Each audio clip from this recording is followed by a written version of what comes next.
Sejahat itukah sosok muda Dito Artejo? Saya bertanyakan latar belakangnya dan partainya apa dan untuk apa?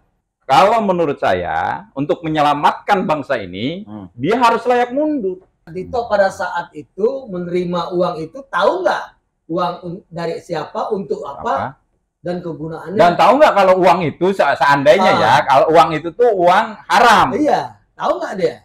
Ya minimal subhat lah. Subhat lah, gitu ya. Bahwa hasil temuan BPKP itu kan ada kerugian negara sebesar 8 triliun. Nah, itu menyangkut kepada banyak itu. Makanya ada 3 item temuan BPK itu yang menyebabkan kerugian negara itu. Yang pertama adalah biaya penyusunan pendukung. Nah, yang kedua masalah markup harga. Nah, yang ketiga nih yang gawat, BTS-nya tidak ada. Artinya proyek fiktif. Itu kan ngeri ini. Dari 10 triliun anggaran yang sudah dicairkan, masa satu pun tidak ada yang di... Ada. Jadi dari target 4.200, 4.100, kalau statementnya Pak Mahfud itu, yang menjadi prioritas itu 1.100, tapi yang berdiri dan juga tidak juga berfungsi itu 958. Nah, sementara anggarannya sudah dibayarkan yang 10 triliun itu.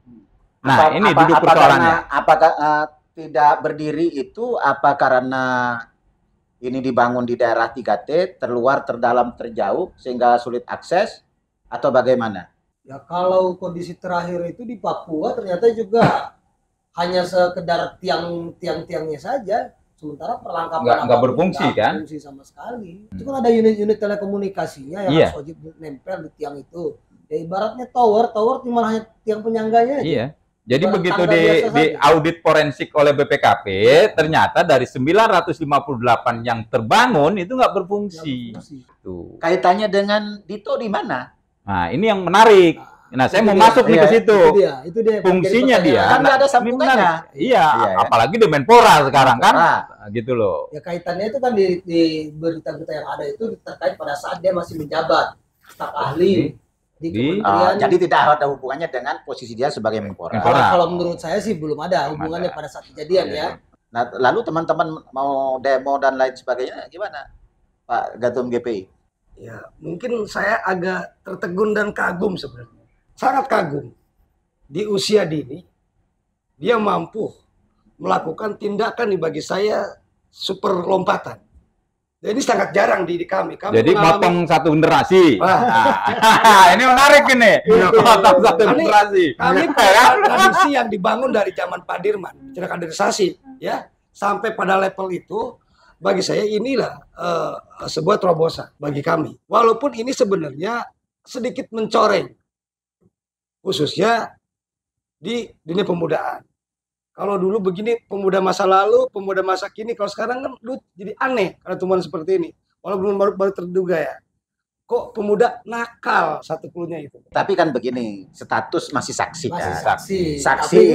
Saksi ini tidak menutup kemungkinan 60% bisa naik statusnya. Menjadi orang tersangka. Ya, tapi yang dimaksud saksi ini kan tetap dia sebagai orang yang dianggap mengetahui, melihat, mendengar, atau mengalami kan. Betul. Kayak gitu. Artinya statusnya kayak gitu. Kalau mau naik status sebagai tersangka itu secara hukum? Ya sudah cukup 2 alat bukti untuk menentukan dia sebagai naik status dari saksi jadi tersangka dalam gelar perkara dilakukan oleh Kejaksaan Agung nantinya, sudah positif. Ada potensi itu rupanya? Ya kalau kita melihat dari beberapa kabar yang dapatkan kita dari media maupun dari akses-akses terkait, ini kan dikejar Dito ini terkait tentang apa sih peranan dia dengan Windy Purnama. Windy Purnama ini sekarang ini statusnya sebagai tersangka untuk tindak pidana pencucian uang. Jadi aliran dana ini mengalir. Nah, 27 miliar yang diduga dialirkan kepada Dito ini untuk apa? Sebentar, kalau 27 miliar dari 8 triliun, itu kan sedikit. Sedikit sekali memang. Iya kan, artinya kan begini, kalau dapat 8 triliun itu, kalau diangkut pakai onta mungkin dari sini harus jajar sampai Monas. iya, Ya kan? Apalagi cuma banteng. Iya kan? Dan nggak mungkin juga disembunyikan bawah pohon. Wah, Gitu. Artinya ini kan banyak. Iya kan? Nah, pertanyaan banyaknya itu kemana aja? Karena kan begini. Ini berpikir kita itu, ya kan, dalam hal kasus korupsi di Republik ini, ya kan tidak melulu ini urusan sama semata-mata korupsi. Jadi asas praduga tak bersalah itu kan tetap harus dikedepankan. Betul. Karena kenapa demikian? Asumsinya hakim saja, ya kan, itu bisa terbukti korupsi. Jaksa pun bisa terbukti korupsi. Artinya lah bagaimana sapu yang tidak bersih kok diharapkan mau nyapu yang dengan bersih. Sehingga prosesnya, ya kan, bagaimanapun misalnya ini kan tahun politik. Adakah ke arah sana? Kayak gitu. Saya sih belum mencapai kepada masalah tahun politik ya, tetapi tertarik tentang ada kalimat yang disampaikan oleh Iwan Hermawan, dia ada mengatur kepada pihak-pihak terkait, pihak X, Y, Z. Nah, ini yang menjadi ya dugaan kita bandit inilah, X, Y, Z ini untuk atur mengatur oknum-oknum di pihak terkait apakah benar. Ini calo atau calo ini ya? Calo ketemu maklar gitu kan? Apalagi ada terlibatnya ya, Sayo siapa nama pengacaranya itu kan? Saya udah cek nggak ada nama pengacara Sayo, saya tahu itu gitu. Ya mungkin dalam bilang saya praktek ini saya cari nggak ada nama Sayo. Siapa Sayo ini? Ini bro. Gimana? Justru ini calo dengan calo nih kayaknya kan? Justru saya lebih tertarik soal bahwa kasus ini tidak sederhana apa yang ada di media. Pertama, saya melihat ini ada proses bancakan. Dari 8 triliun itu. Dari 8 triliun Karena itu. yang awalnya kita menduga bahwa ini ada aktornya hanya satu partai A, kok tiba-tiba melibatkan partai lain. Kenapa proses bancakan ini? Karena ini bagian dari kompensasi politik sebelumnya. Mungkin. Nah, tapi kalau saya melihat apa yang kekinian terjadi, ini bagi saya luar biasa. Bayangkan loh, seorang menteri pemuda, mungkin masalah peristiwa sebelumnya ya, tapi ini adalah melatar belakangi. Karena bagaimanapun ini sudah terlibat konteks ijon. Ini ijon jelas loh. Bayangkan dari 10 triliun, ini bukan soal penyusutan anggaran yang tadi Bro Deddy bilang bahwa ini ada dedikasi proyek fiktif. Nah bagi saya, sejahat itukah sosok muda Dito Artejo? Saya bertanyakan latar belakangnya dan partainya apa dan untuk apa. Kalau saya sih ngelihat kalau dari sisi keuangan dan kemampuan serta finansialnya dia orang kaya raya loh. Nah, justru jadi begini. Syarat jadi menteri itu harus kaya sekarang, Pak. Harus syarat jadi menteri harus kaya. Saya bilang 27 miliar itu uang kecil bagi dia. Berarti untuk kejar restoran. Nah, itu yang harus kita ungkap sekarang ini kan 27 miliar itu konteksnya pada saat dia sebelum jadi Menpora pada saat itu sebagai apa? Oh, sebelum ahli loh. Staf ahli menteri siapa? Nah itu dia. Jadi konteks yang tadi kalau itu ada kaitan. Kalau kaitannya dengan posisinya dia pada waktu sebagai staf Menko Perekonomian ya. Pertanyaannya kan sederhana. Sekarang siapa dulu itu staf Menko? Siapa sih sekarang pejabat itu? Staf Perekonomian calon presiden saya lah itu. Lang Jawa. Nanti kita pikir-pikir ulang dulu ini. Harus kita perjelas dulu barang ini ya kan? Tapi kan belum didaftarkan. Belum didaftarkan. Masih aman main. Berarti kopi ini masih manis sama Jadi maksud saya sambungannya di mana? Ini dari Kominfo. Proyek ini kan di Kominfo kan? Kominfo. Dito staf khusus di Menko Perekonomian. Kok nyambungnya ke sana? Duit ini dikasih ke Dito itu dalam rangka apa? Kalaupun betul ya. Kalaupun betul. Kita masih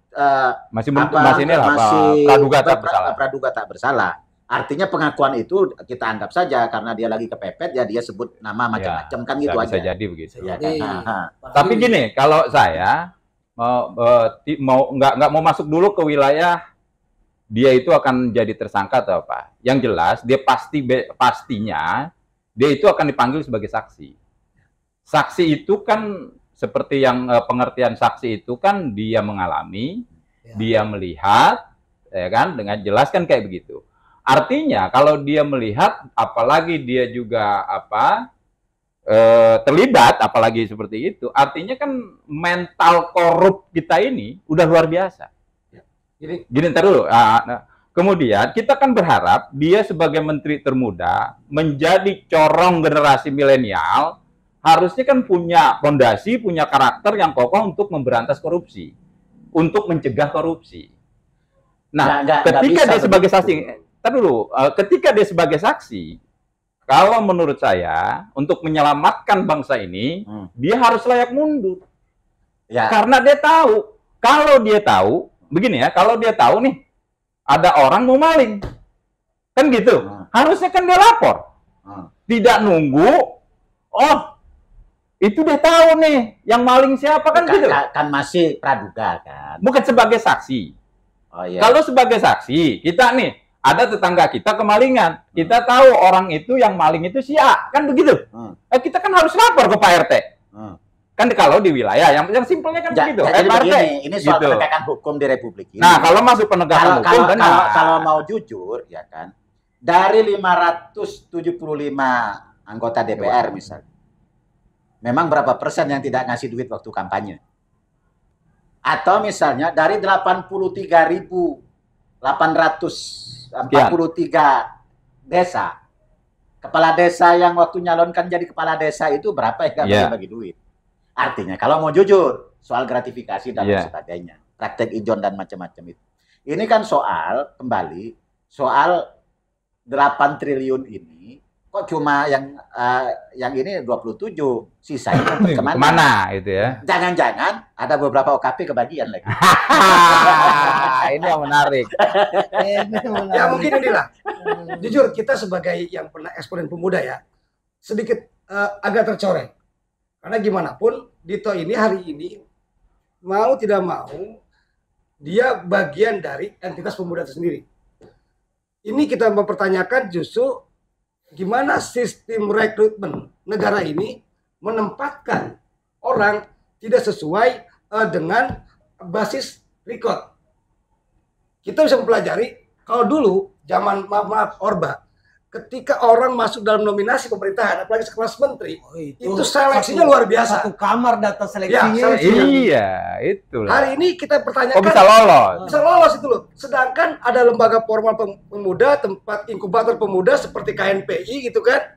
Ini yang jelas proses rekrutmennya, kaderisasinya tidak masuk dalam seleksi ini. Jangan lupa, Pak Menpora ini juga pernah ketua umum OKP, AMPI dia. Apakah dia berproses apa tidak di tempat kalau di inkubator ini? Tidak pernah dia masih berproses. Oh, tidak saya pernah. bilang KNPI-nya inkubator ini sebagai kaderisasi nasional. Karena tidak mungkin orang akan matang tanpa proses yang lebih majemuk, yang lebih heterogen. Kalau dia lahir dari satu komunitas, ya semua pun gampang lah itu.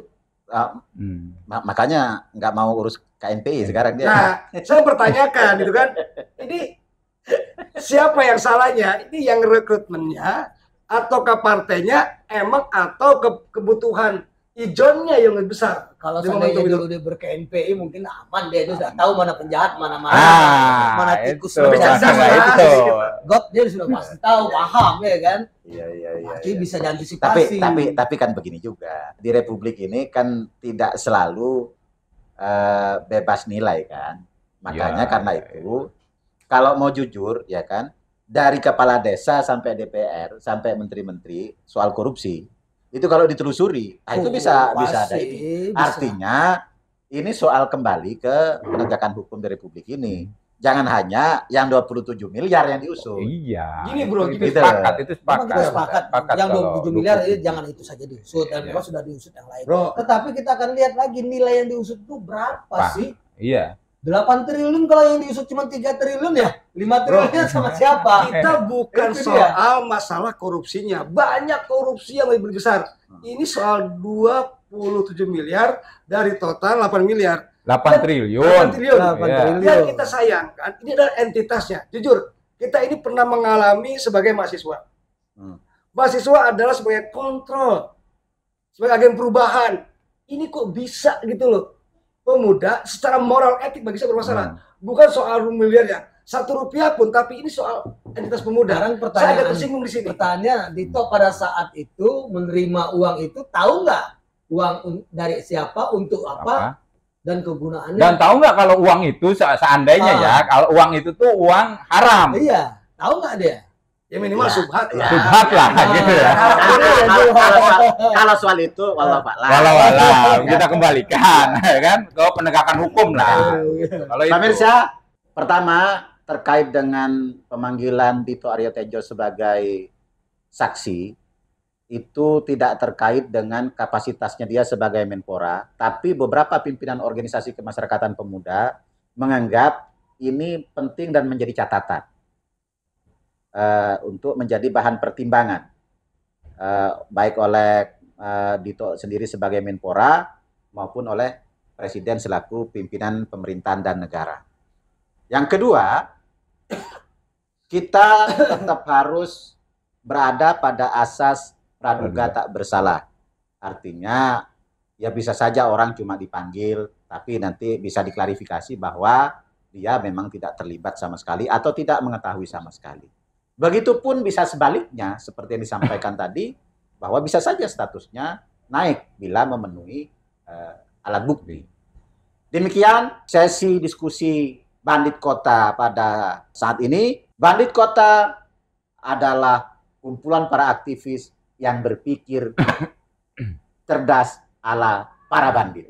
Terima kasih. Wassalamualaikum warahmatullahi wabarakatuh.